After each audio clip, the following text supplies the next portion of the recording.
ओम शांति। आज बाबा के 7/12/21 के साकार अनमोल धारणा युक्त मधुर महावाक्य हैं, जिनमें बाबा ने कहा है, मैं दिल वाला बाबा आया हूँ तो तुम बच्चों के दिल लेने। तो बाबा दिल कैसे लेगा?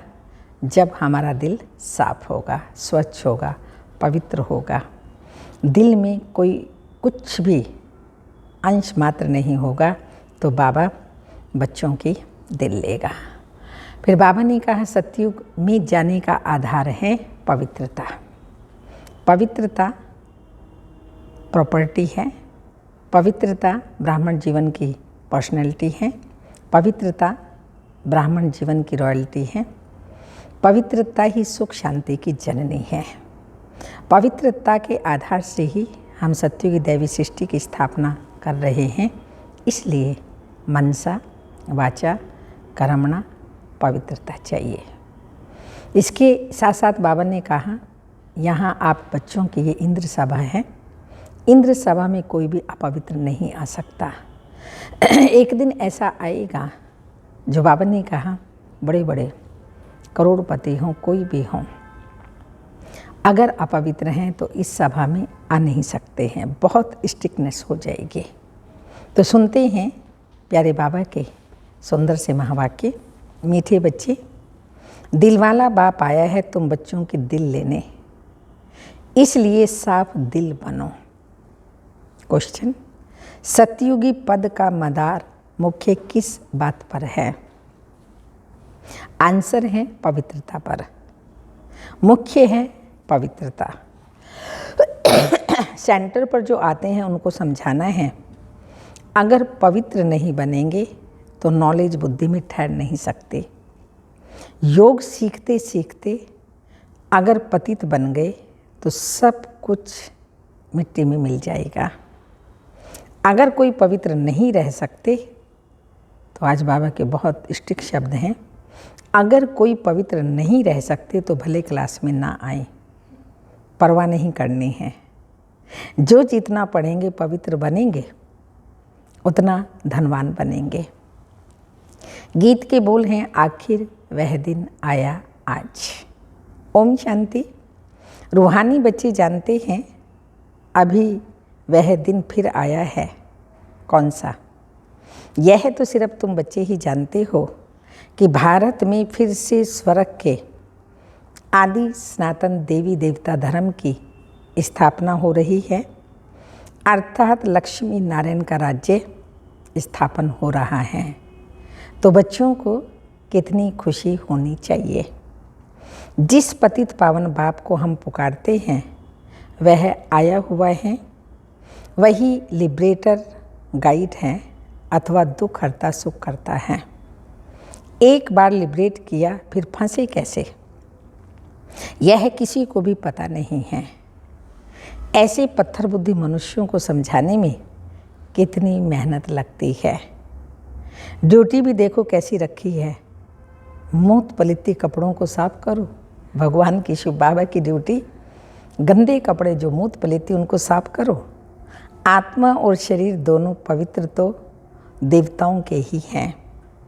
रावण राज्य में शरीर तो किसका पवित्र हो न सके, शरीर तो पतित है ही। इन सब बातों को कोई जानते ही नहीं है। करके आत्मा कुछ पवित्र है तो प्रभाव निकलता है, परंतु फिर भी पतित तो बनना ही है ना। बेहद का बाप पतित पावन आकर कहते हैं, ये 5 विकार शैतान हैं, इनको छोड़ो।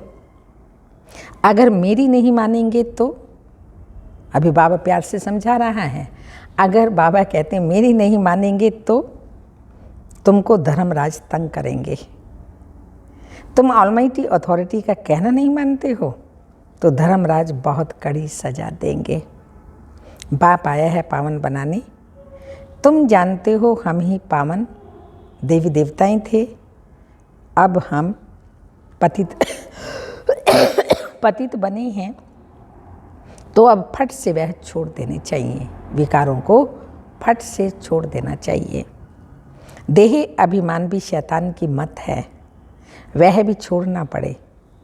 पहले नंबर का जो विकार है वह भी छोड़ना पड़े। वह दिन भी आएगा जो बाप के साथ इस सभा में कोई पतित बैठ नहीं सकता, किसी को भी अलाउ नहीं करेंगे। मूत पलिती को निकालो बाहर, इंद्र सभा में आने नहीं देंगे। स्ट्रिक्ट आज बाबा हो रहे हैं बच्चों के प्रति। फिर भल कोई कितना भी करोड़पति हो व क्या हो, सभा में आ ना सके। बाहर में भल उनको समझाया जाता है, परंतु बाप सभी की अलाउ में नहीं, परंतु बाप की सभा में अलाउ नहीं किया जाता। अभी अलाउ किया जाता है भीति के लिए, थोड़ा प्रलोभन देने के लिए कि वो बाबा का बन जाए, फिर नहीं। अभी भी बाबा सुनते हैं कोई पतित आकर बैठे हैं तो बाबा को अच्छा नहीं लगता। ऐसे बहुत हैं जो छिप कर आकर बैठते हैं। ऐसे को बहुत सज़ा खानी पड़ेगी। मंदिरों टिकाणों में स्नान करके जाते हैं, बिगड़ स्नान कोई जाते नहीं होंगे। वह है स्थूल स्नान, यह है ज्ञान स्नान। इससे भी शुद्ध होना पड़े। कोई मांसाहारी भी आ नहीं सकते। जब समय आएगा तो बाबा स्ट्रिक हो जाएगा। दुनिया में देखो भक्ति का कितना जोर है। जो अधिक शास्त्र पढ़ते हैं वह शास्त्रों का लक़ब लेते हैं। तुम अब संस्कृत आदि सीखकर क्या करेंगे? अब बाप कहते हैं कि सब कुछ भूल जाओ, सिर्फ एक बाप को याद करो तो तुम पवित्र बन विष्णुपुरी के मालिक बन जाएंगे। जब इस बात को अच्छी रीति समझ जाएंगे तो ये शास्त्र आदि सब भूल जाएंगे। यह जो पढ़ाई पढ़कर बैरिस्टर आदि बनते हैं, उन सबसे ऊंच पढ़ाई यह है जो परमात्मा नॉलेजफुल आकर के पढ़ाते हैं। उनको कहते भी हैं पतित पावन आओ, परंतु यह नहीं जानते कि हम पतित हैं। बाबा तो यह समझाते रहते हैं, सत्युग को कहते हैं राम राज्य, कलयुग को कहते हैं रावण राज्य। इस समय सब पतित हैं। पावन देवी देवताएं तो मंदिरों में पूजे जाते हैं और उनके आगे पतित जाकर माथा टेकते हैं। इससे सिद्ध हुआ कि वह पवित्रता में सबसे ऊंच हैं। देवी देवताएं पवित्रता में सबसे ऊंच हैं, मगर आज जड़ मूर्तियाँ हैं तो अवश्य वह पहले पवित्र बने हैं, तब तो आज यादगार रूप में जड़ मूर्तियाँ पूजी जाती हैं। सन्यासियों से भी ऊंचे हैं क्योंकि आत्मा और शरीर दोनों पवित्र हैं। सन्यासियों का मंदिर थोड़ी बनता है। अब जब तमो प्रधान भक्ति में चले गए हैं तब उनका चित्र रखते हैं, गुरुओं आदि का चित्र रखते हैं। उसको कहा जाता है तमो प्रधान भक्ति। मनुष्यों की पूजा 5 तत्वों की पूजा। जब सतो प्रधान भक्ति थी तो एक की पूजा होती थी, एक सिर्फ शिव बाबा की पूजा होती थी। उसको कहा जाता है अव्यभिचारी भक्ति। देवताओं को भी ऐसा उसने ही बनाया है, तो पूजा भी होनी चाहिए एक की। परंतु यह भी ड्रामा बना हुआ है, सतो प्रधान सतो रजो तमो में आना ही है। यहाँ भी ऐसे है, कोई सतो प्रधान बन जाते हैं, कोई सतो, कोई रजो और कोई तमो। सतयुग में फर्स्ट क्लास सफाई रहती है। वहाँ शरीर का तो कोई मूल्य रहता ही नहीं, बिजली पर रखा और खलास। ऐसे नहीं हड्डियाँ कोई नदी आदि में डालेंगे, जैसे यहाँ पर हरिद्वार में डालने के लिए जाते हैं, वहाँ पर ऐसा नहीं होगा। ऐसे भी नहीं शरीर को कहाँ उठा कर ले जाएंगे, ये तकलीफ़ की बात वहाँ होती नहीं। बिजली में डाला खलास। यहाँ शरीर के पिछाड़ी कितना मनुष्य रोते हैं, याद करते हैं, ब्राह्मण खिलाते हैं। वहाँ यह कोई भी बात नहीं होगी, बुद्धि से काम लेना होता है। वहाँ क्या क्या होगा, स्वर्ग तो फिर क्या, यह है ही नरक, झूठ खंड। तब कहा जाता है झूठी माया झूठी काया झूठा सब संसार। गवर्नमेंट कहती है गौ कोष बंद करो, उन्हों को लिखना चाहिए पहला कोष है बड़ा भारी, 1-2 पर काम कटारी चलाना, ये कोष बंद करो। यह काम महाशत्रु है, यह आदि मध्य अंत दुख देते हैं, उस पर जीत पहनो। तुम पवित्र बनो तो पवित्र दुनिया के मालिक बनेंगे। वहाँ देवताओं का न्यू ब्लड है, वो कहते हैं बच्चों का न्यू ब्लड है, परंतु यहाँ नया ब्लड कहाँ से आया? यहाँ पुराना ब्लड है। सतयुग में जब नया शरीर मिलेगा तब नया ब्लड भी होगा। ये शरीर भी पुराना तो ब्लड भी पुराना। अब इसको छोड़ना है और पावन बनना है। सो तो बाप के सिवाय और कोई पावन बना न सके। सबका धर्म अलग अलग है और हर एक को अपने धर्म का शास्त्र पढ़ना है। संस्कृत में मुख्य है गीता। बाबा कहते हैं मैं संस्कृत थोड़ी सिखाता हूँ, जो भाषा ये ब्रह्मा जानता है मैं उसमें ही समझाऊँगा। मैं अगर संस्कृत में सुनाऊँ तो यह बच्चे कैसे समझें? यह कोई देवताओं की भाषा नहीं है। कभी कभी बच्चियाँ आकर वहाँ की भाषा बतलाती हैं। सतयुग की भाषा ट्रांस में बच्चियाँ पहले जाती थी तो वो बताती थी। ये भाषाएं सीखने से शरीर निर्वाह अर्थ कोई लाख कोई करोड़ भी कमाते हैं। बाहर की जो लैंग्वेज होती है वो सीखते हैं, फिर जॉब करते हैं तो उनकी कमाई होती है। यहाँ तुम कितनी कमाई कर रहे हो? तुम जानते हो सतयुग में हम महाराजा महारानी बनेंगे। जितना जास्ती पढ़ेंगे उतना जास्ती धनवान बनेंगे। गरीब और साहूकार में फर्क तो रहता है ना। सारा मदार है पवित्रता पर। सेंटर पर जो आते हैं उनको समझाना है अगर पवित्र नहीं बनेंगे तो नॉलेज बुद्धि में नहीं ठहरेगी। 5-7 रोज आकर फिर पतित बने तो नॉलेज खत्म। योग सीखते सीखते अगर पतित बने तो सब कुछ मिट्टी में मिल जाएगा। अगर कोई पवित्र नहीं बन सकता तो भले ना आओ, परवाह थोड़ी रखनी चाहिए। जन्म जन्मांतर के पापों का बोझा सिर पर है, सो बिगर याद के कैसे उतरेगा? गायब हुआ भी है सेकंड में जीवन मुक्ति। जो बाप कहे सो करना है। सारी दुनिया बुलाती है हे पतित पावन आओ। हम पतित हैं परंतु पावन कोई बनते ही नहीं हैं, तो वापस भी कोई जा नहीं सकते। वे लोग ब्रह्म को परमात्मा समझ याद करते हैं। ये ज्ञान ही किसी को नहीं तो परमात्मा क्या है?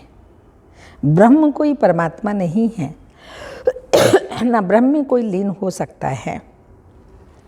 फिर भी पुनर्जन्म में तो सबको आना ही है, क्योंकि आत्मा अविनाशी है।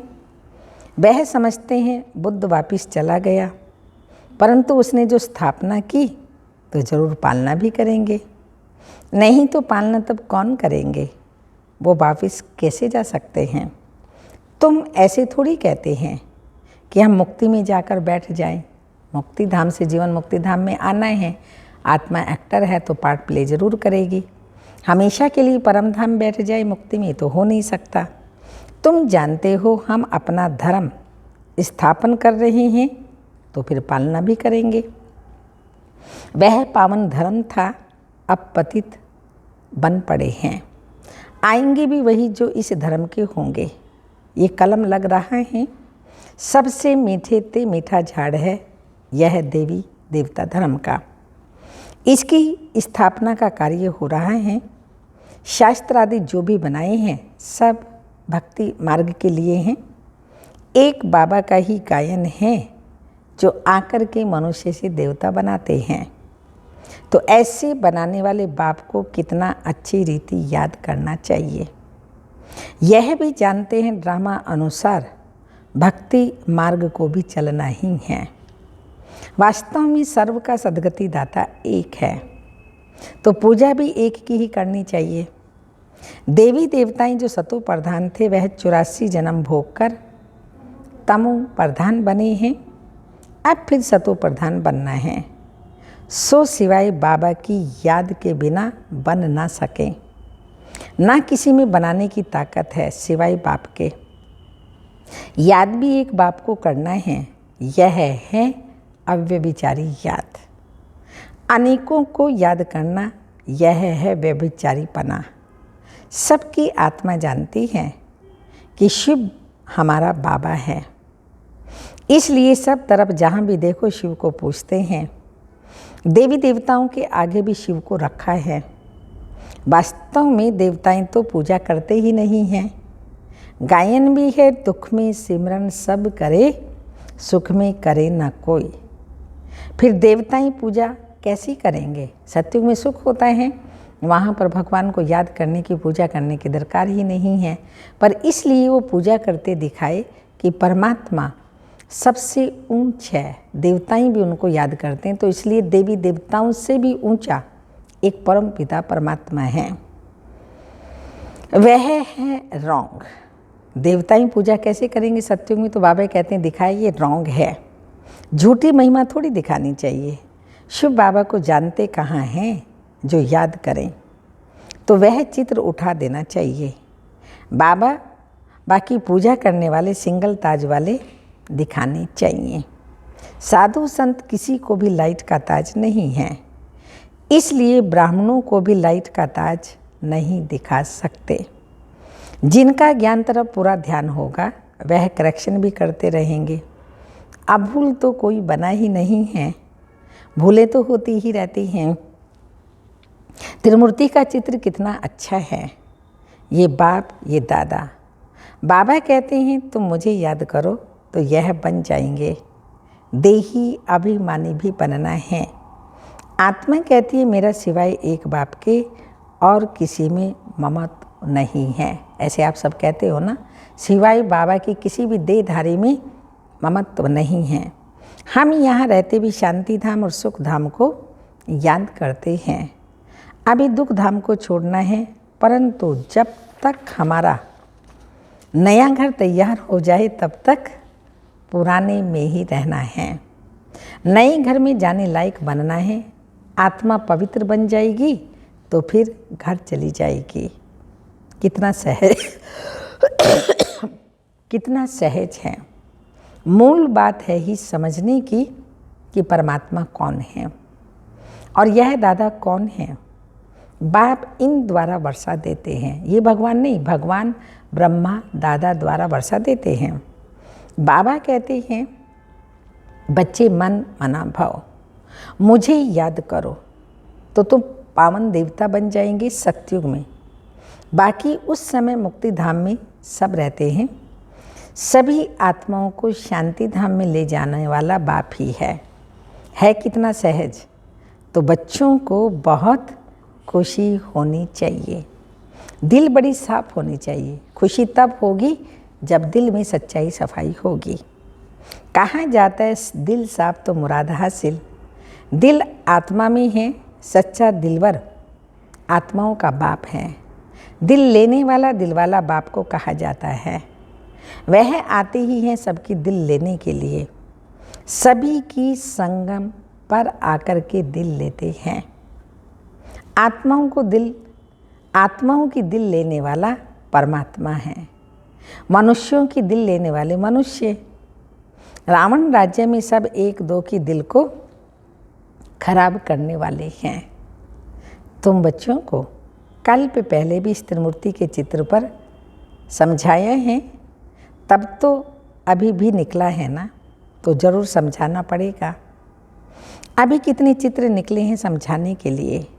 सीढ़ी कितनी अच्छी है, फिर भी समझते नहीं।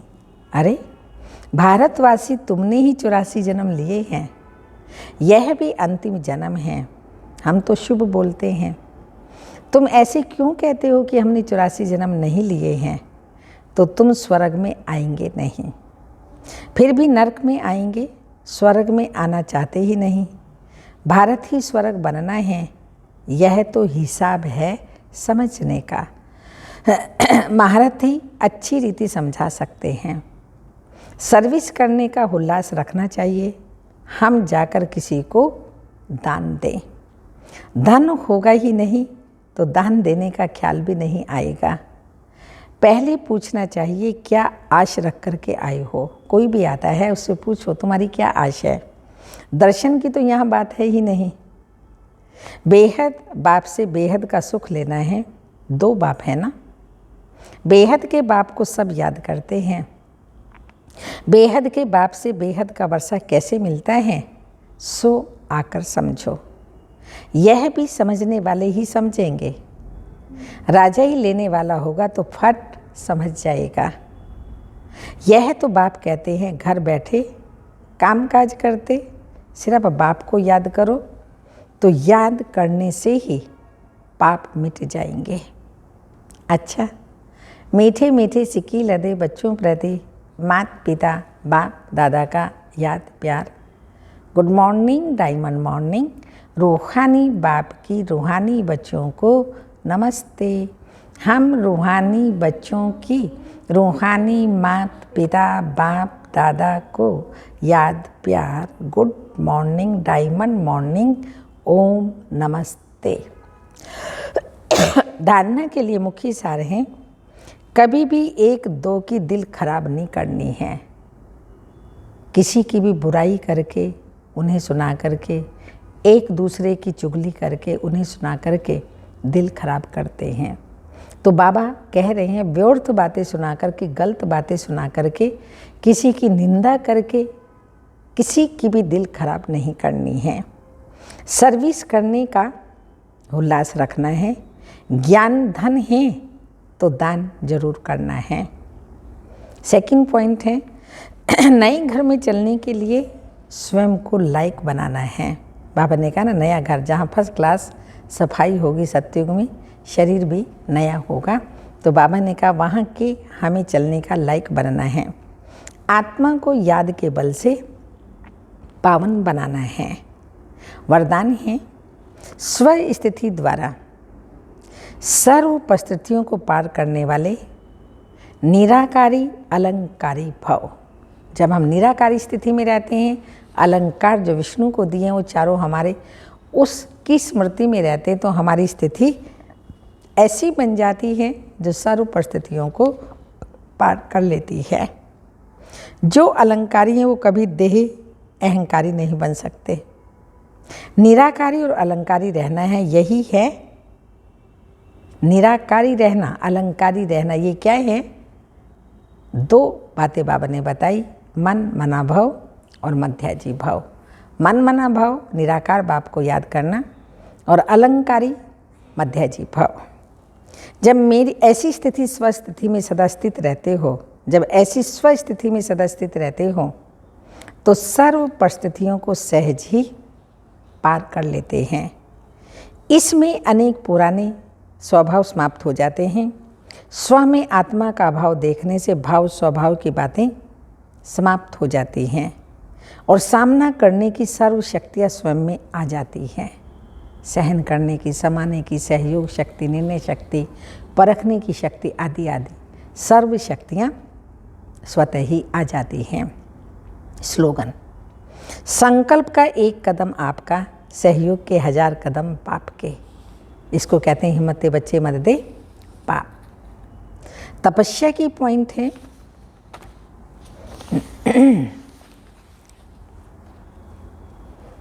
बहुत बहुत काल का अचल अडोल, जो बहुत काल से अचल अडोल, निर्विघ्न, निर्बंधन, निरसंकल्प, निर्विकर्म अर्थात निराकारी, निर्विकारी और निरअहंकारी स्थिति में रहते, तब कर्मातीत अवस्था को बना पाते।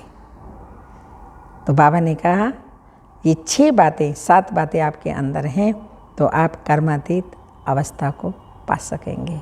ओम शांति।